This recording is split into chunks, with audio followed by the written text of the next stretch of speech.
Alright, fight fans, here are the top 5 emerging storylines from UFC Qatar. Number 5. Luke Riley makes a successful UFC debut. In the featured prelims, the 11-0 undefeated top prospect from Cage Warriors, Luke Riley, made a successful debut, finishing Bogdan Grad in the second round by knockout. But he had to overcome a hard first round with Bogdan just continuously pressuring and wrestling him, giving him absolutely no chance for any stand-up exchange.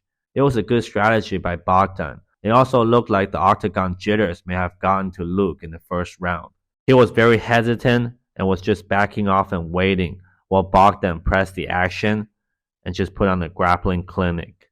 He landed some nice elbows on the break, and even though he didn't do too much damage, he definitely dominated and won round 1. Then Luke sort of composed himself between rounds and just went to work when round 2 started. I think the heavy wrestling approach drained Bogdan a bit, so he didn't wrestle right away and opted to keep the fight standing. And Luke just landed a beautiful hook, knocking him down and finishing him with a flurry of punches on the ground. It was a great win for Luke Riley. He is a very exciting prospect and only 26, so I think the UFC should build him up slowly, like what they did with Paddy Pimblett and Sean O'Malley. A fight with Andre Fili or Nate the Train would be a great step up for Luke Riley. If you want to check out his MMA journey, you can check out the video on our channel. Number 4. Waldo Cortez Acosta wins 2 straight in 1 month. Waldo Cortez Acosta has been on a rampage since getting poked in the eye 3 weeks ago.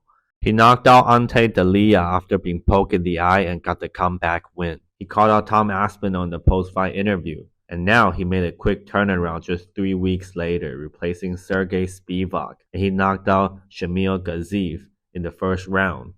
Now he has a pirate gimmick as he takes another jab at Tom Aspinall. But all the fun and games aside, I think Waldo Cortez Acosta is doing a great job of keeping active and taking fights. Since there's a logjam at the top, it may take 6 to 8 months before anyone else other than Cyril Gane and Tom Aspinall can fight for the UFC heavyweight title. So why wait? Just fight as often as you can. Not only do you make money, but you also continue to make a name for yourself. Even when he was on a 5-fight win streak, not many fans paid attention to him. But now with the gimmick and his willingness to fight, he is building up his fan base and getting more attention for his brand. So more fighters should take risks like him and stay active and make money. Waldo already asked the UFC to put him back on the December 13th fight card. If he does make another quick turnaround, then it will be his 6th fight in the year 2025. If he can make it 3 in a row, then he may very well be the next in line to fight the winner of Tom Aspinall and Cyril Gane. Number 3. Kyoji Horiguchi is back. Kyoji Horiguchi made a successful UFC return, submitting Tagir Ulanbekov in the 3rd round in a fight he was dominating, both in striking and grappling. Horiguchi showed that he is still an elite fighter. He is currently on a 7-fight unbeaten streak. In the post-fight interview, he also made an excellent call-out of champion and friend Alexandre Pantoja in a great wrestling-style promo. And if he can put together another win or 2, he may get a title shot down the line. Horiguchi also has a win over Manel Kape in the past in Rizin, so a rematch with Kape could make sense, or perhaps a fight with Asu Almabayev, who also won on this fight card as well, submitting Alex Perez in the prelims. Could be the next fight for both men. Number 2. The future calls for a title shot. Ian Machado Gary defeated former champion Bilal Muhammad by unanimous decision. He put up a good performance, just picking Bilal apart from the outside and really showed his great takedown defense. He made his case for a title shot in the post-fight interview, but there is also Shavkat Rakhmonov, who is ready to make his return, and also Kamaru Usman, who the champion Islam Makhachev is pushing to fight. So there is no guarantee that Ian Gary can secure the next title shot. If he needs to win one more, then another fight with a former champion would make sense. Put Ian Gary against Jack Della Maddalena, and if Gary can beat JDM, then he becomes the next title challenger.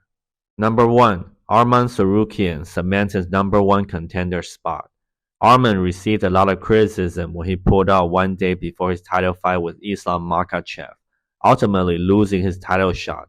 Now a year and a half later, Arman finally returned to the octagon, submitting Dan Hooker by arm triangle in the second round. It was a dominant performance by Arman that should secure him a title shot. However, with the Paramount deal coming in 2026, the UFC may want to put together the biggest fight possible.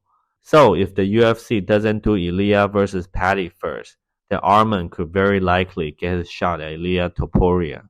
If you want to learn more about Arman Tsarukyan, you can watch his martial arts journey on our channel. Please leave a comment below and let me know who you think should get the next title shot against Ilya Topuria. Thank you for watching. Please like and subscribe to the channel. Until next time.